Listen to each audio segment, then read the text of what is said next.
A paz do Senhor Jesus, meus irmãos, aqui é o missionário John e estou usando esse vídeo aqui para explicar como se deu a visão da base Envia. Mas antes de tudo, vamos para a palavra de Deus. Salmo 126, versículos 5 e 6 diz assim: Os que semeiam em lágrimas cegarão com alegria. Aquele que leva a preciosa semente, andando e chorando, voltará sem dúvida com alegria, trazendo consigo os seus molhos. Eu não vou chorar agora. Mas que palavra magnífica. Eu confesso que eu não queria começar esse vídeo chorando, mas é um choro misturado com alegria, tudo a ver com o texto, né? Mas eu vou guardar aqui a palavra de Deus e vou começar realmente com muita alegria. Aqui atrás a gente vê batata doce plantada dentro de um botijão de água de 20 litros. Aqui nós temos feijão preto. Feijão preto aqui, ó. Olha o tamanho dessa bagem aqui, ó. O tamanho da bagem. Aqui embaixo tem outra também, ó. Dentro de um pote de sorvete, viu? A mulher aqui de vez em quando perde uns potes aqui pra hortinha. Isso aqui tem tudo a ver com a base Envia. Eu vou explicar para vocês como tudo se deu. Na pandemia, estava eu afastado dos caminhos do Senhor, morrendo, né? E ali eu fiz uma oração de muita fé. O pastor Jaconis, que é o meu pastor que me consagrou missionário também, faz parte da obra aí, ele me disse que essa oração foi muito perigosa. E realmente eu estava morrendo. Mas eu disse assim: Senhor Jesus, meu Deus Todo-Poderoso, o amor do meu pai e da minha mãe, nada pode fazer por mim. O amor da minha família também, nada pode fazer por mim. Só Deus na minha vida. Porque até a secreção já estava vindo com sangue, né? E ali eu fiz uma oração. Senhor, essa oração, ela se deu porque essa camisa, que hoje é uma camisa, antes era uma bandeira. E eu botei como quebra-sol do meu quarto, né? E quando eu olhei para ela, eu lembrei do meu chamado missionário. Eu lembrei de todos os cultos que eu fui, que Deus usou uma pessoa para dizer assim: Deus te levará aos 4 cantos dessa terra. Deus te levará a muitos países. E eu no leito de morte, eu lembrei que eu não tinha dado ênfase a minha vida inteira a me preparar para isso, né? Totalmente não, porque eu fui para encontros missionários, eu participava de culto de missões que vinha missionários de fora, tudo isso eu pesquisava muito na internet, conteúdos gratuitos a respeito sobre missões, entrei em contato com muitos missionários, né? Mas eu nunca de fato dei valor ao chamado que Deus me deu, né? Então eu orei para Deus e disse assim: Senhor, se for para mim continuar sendo esse cristão irresponsável, de fé inconstante, que nem eu me suporto mais, é melhor eu virar uma estatística da Covid, é melhor o Senhor me levar, né? Mas se o Senhor vê que eu vou ser um verdadeiro cristão, que eu vou agarrar com todas as minhas forças o chamado missionário e vou realmente fazer com toda a minha força, o Senhor me deixe viver. Se o Senhor vê lá no futuro que eu serei dessa forma, amém, glória a Deus, me deixe viver. E eram umas 6:30 para 7 horas da noite, quando eu escutei uma voz, e a voz ela dizia assim: você não irá morrer. E logo depois dessa voz eu comecei a melhorei bastante, né? E agarrei com força de dentro aquela voz, eu sabia que aquela voz era a voz de Deus, e logo depois disso eu voltei para os caminhos do Senhor e glória a Deus. Aí o que aconteceu foi o seguinte: com 30 dias depois, eu me mudei para esse apartamento a qual moro hoje. E eu estava orando no quarto. E de repente eu ouvi aquela voz novamente. E aquela voz dizia assim: vá, meu filho, vá para o banheiro. De primeiro eu não fui. Mas na segunda vez quando falou: meu filho, vá para o banheiro, eu me levantei e fui e me sentei no trono. E fiquei olhando para a porta. Disse assim: estou aqui. Eu passei uns 2 minutos olhando para a porta, né? E de repente abriu um telão na minha frente, como se fosse telão. Eu nunca tinha tido uma experiência como essa. Era tudo muito novo, né? E de repente eu estava sentado naquele trono e já estava entrando dentro da fazenda, né? Aí eu entrava assim, eu olhava assim para o lado esquerdo, eu via muitos jovens colhendo e plantando verduras, né? Frutas e verduras. Eu olhava para o lado direito e eu via muitos animais, né? E no centro eu via dois galpões, um galpão maior, salas de aula, e um galpão menor, refeitório. E por trás desses dois tinha uma fileira de quartos, que eram muitas portas. E eu disse assim, Deus, isso é tudo muito bonito, mas eu não estou compreendendo.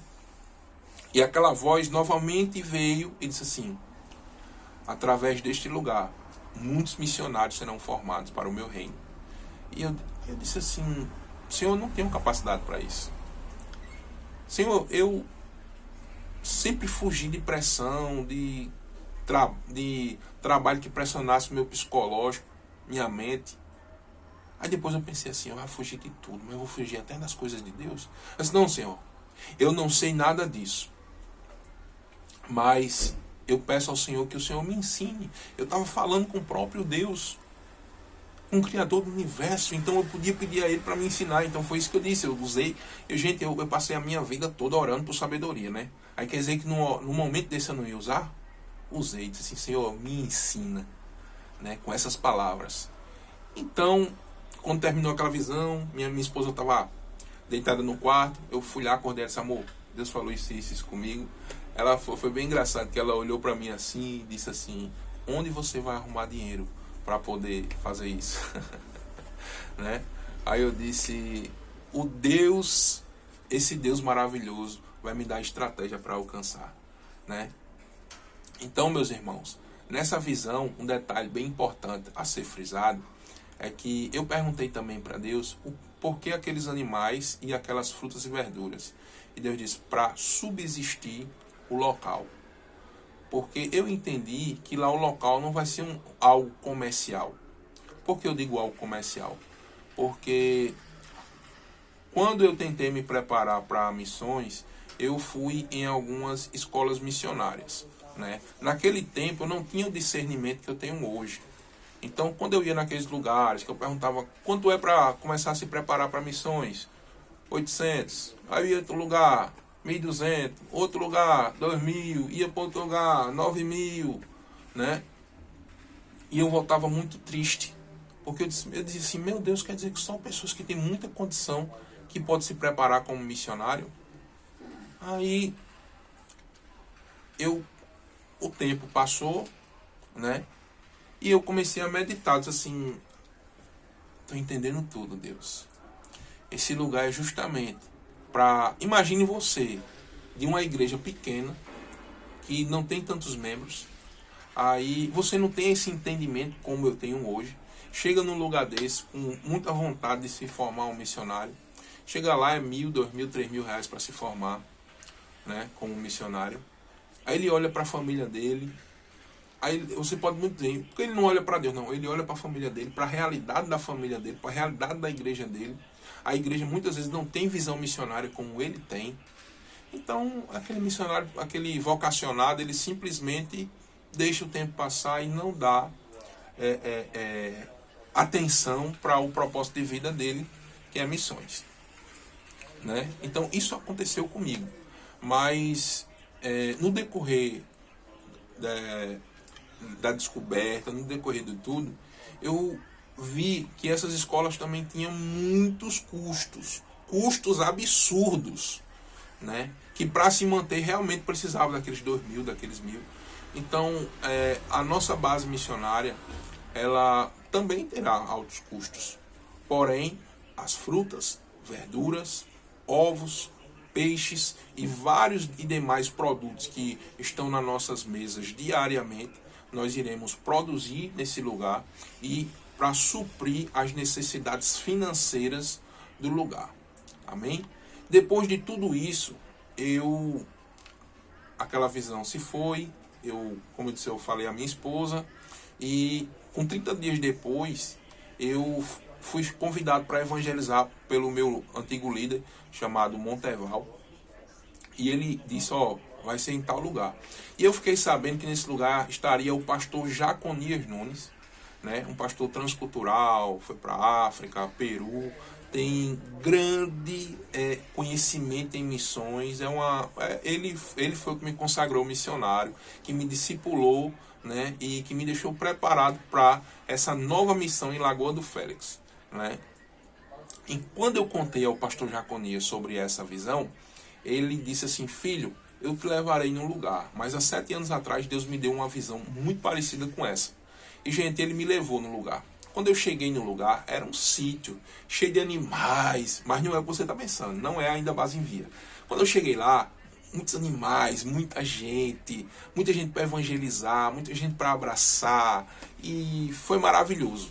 Quando eu botei os pés naquele lugar, foi incrível, gente. Simplesmente o Espírito Santo falou comigo, disse assim: filho meu, eis que aqui é tua escola, porque tu me disseste que não saberias como fazer, né? E foi incrível isso. Eu disse assim: Senhor, eu me regozijei na presença de Deus, porque o resumo da minha vida toda, dos cultos todos, daquelas pessoas que Deus usava dizendo assim para mim: Deus vai te levar em tal lugar, estava acontecendo, entendeu? Esse chapéu que eu tô, depois eu vou explicar ele em outro vídeo, e para explicar a vocês que tudo isso aqui é missionário, tudo isso aqui foi Deus que trouxe para mim, entendeu? Que me presenteou com pessoas do reino para que impulsionassem. Mas isso tudo foi oração. Eu disse assim: Senhor, coloca no meu caminho pessoas que vai somar com missões, pessoas que amam vidas, pessoas que amam almas, pessoas que amam fazer a tua obra. E assim Deus fez, através da nossa oração, através da nossa fé. E Deus fez tudo isso. Eu falo isso com muita força, com muita felicidade, porque eu sou prova viva que a oração tem poder, né?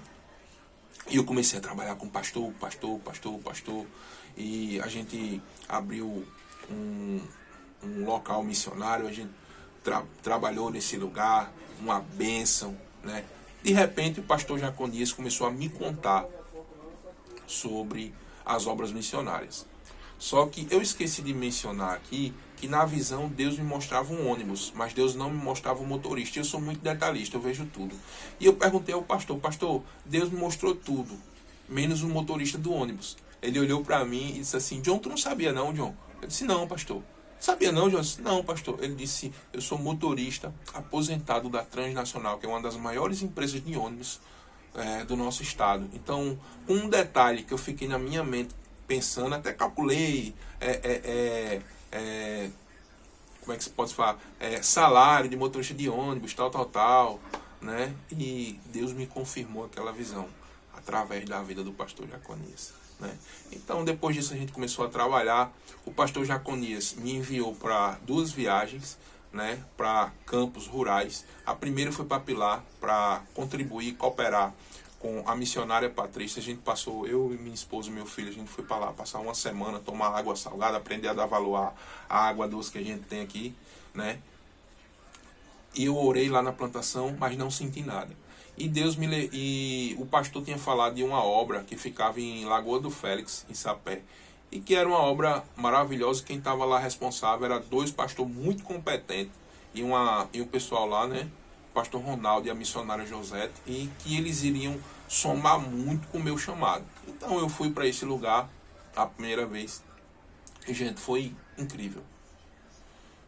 Primeiro dia eu dormi, mas no segundo a glória de Deus desceu dentro do quarto e eu não consegui dormir a madrugada toda. Acordei no outro dia, fui para a plantação de mandioca na frente, comecei a orar, e ali eu disse assim: é aqui. O Senhor escolheu esse lugar desde o começo, quando eu comecei a ver aquelas casinhas, aqueles gado, os açudes. Eu já comecei a sentir um negócio diferente no primeiro dia, mas no decorrer dos dias eu comecei a sentir a presença de Deus e a confirmação, né? E até sentir de Deus algo que vai acontecer em 10, 15 anos no lugar. Então eu disse a Deus: eis-me aqui. O Senhor me deu uma missão e eu vou agarrar. É a minha missão de vida. A minha esposa, a missionária Daniele, hoje missionária Daniele, Antes a gente tinha muitos embates, porque ela sempre era o meu pé atrás. Quando eu falava que ia fazer uma coisa, ela dizia assim, não vai dar certo. Será que vai dar certo? E eu ficava muito estressado. E quando foi um dia, lá na Igreja Vidas, a gente estava lá e um pastor colombiano missionário, Deus usou ele para mim e para ela, dizendo assim, ele é obstinado a fazer e ela é o pé atrás. E eu ficava estressado com ela. Mas eu não sabia que era Deus agindo através da vida dela para não me deixar quebrar a cara muitas vezes. Então, quando eu falei isso sobre Lagoa do Félix, ela disse assim, se fosse em outro lugar, eu não queria. Mas como é lá, eu quero. Ela foi para lá, gostou muito. A missionária José tinha um amor de pessoa. O pastor Ronaldo também, a irmã Penha, o irmão Deodato, a liderança da igreja, o pessoal da igreja, o local, né? Então, meus irmãos, nós estamos nessa campanha e nessa missão de levantar esse valor de R$ 52.000 para a gente poder chegar nesse lugar, se instalar nesse lugar e começar a trabalhar para alcançar a compra do sítio. A partir da compra do sítio é que a gente vai iniciar o seminário missionário da base em Via, com um curso preparatório chamado MPG, Missionário Preparado para a Guerra. Nesse curso, o vocacionado, a gente vai buscar esses vocacionados nas igrejas, na preferência igrejas de pequeno porte, né, para poder fechar as turmas, né? E é como eu disse, todo o sustento dessa equipe que vai estar sendo formada para que seja ou volte para a sua igreja ou vá para o campo missionário, vai ser através dos ovos de galinha, vai ser através da suinocultura, da piscicultura, da agricultura, da pecuária, das bases de feijão, da batata doce, do milho, da silagem do milho, então do pão, do biscoito, né? Das massas feitas no local, adubo que a gente vai vender nas lojas de jardinaria, né? Plantas que a gente vai vender nas lojas também, né? Eu tenho um projeto que eu senti de Deus de colocar hortifrutis hortifrutis móveis em comunidades vindo de Sapé, Cruz do Espírito Santo, Santa Rita, Bahia e João Pessoa, para vender isso num preço mais acessível, para que as pessoas possam ter alimentos de qualidade, né? E isso impulsionando o nosso projeto missionário, para que a gente possa enviar missionários para a Índia, para a África, no sertão do Brasil, quilombola, sertões, né? Poder furar poço nos sertões, poder abençoar missionários em outros lugares do mundo. Eu já tenho uma lista de missionários na Hungria, missionários na Europa, na África, que a gente já contribui, porém com a escala bem maior. Mas para isso, meus amados irmãos, eu necessito da sua ajuda, eu necessito da sua contribuição. É por isso que nesses 20 minutos que a gente está aqui, foi para te explicar como tudo isso vai acontecer, né? Esse missionário que será preparado com a gente, ele vai saber mexer com construção civil, ele vai aprender a construir com tijolo, ele vai aprender o que é fazer um encanamento, uma eletricidade, ele vai ter a teologia missionária, ele vai aprender sobre a Bíblia. É todo um conjunto de aprendizado para que onde ele chegue, ele possa copiar o modelo da nossa base e ele possa, junto com a gente, abrir outras bases e outras formas de poder se subsistir, sobreviver, né, diante deste mundo e poder fazer a obra de Deus em qualquer lugar do mundo, né? E eu creio muito nessa visão que Deus me deu. Eu creio muito que Deus vai fazer. Essa é a minha missão de vida. Mas eu preciso da sua ajuda. Primeiro, em oração. Ore para que as portas estejam abertas. E depois ore para que você venha ofertar. Tá bom? Que Deus te abençoe. Eu quero agradecer a todos os irmãos que têm ofertado conosco centavos, reais. Não importa a sua oferta, o valor da sua oferta, mas que seja do seu coração, que seja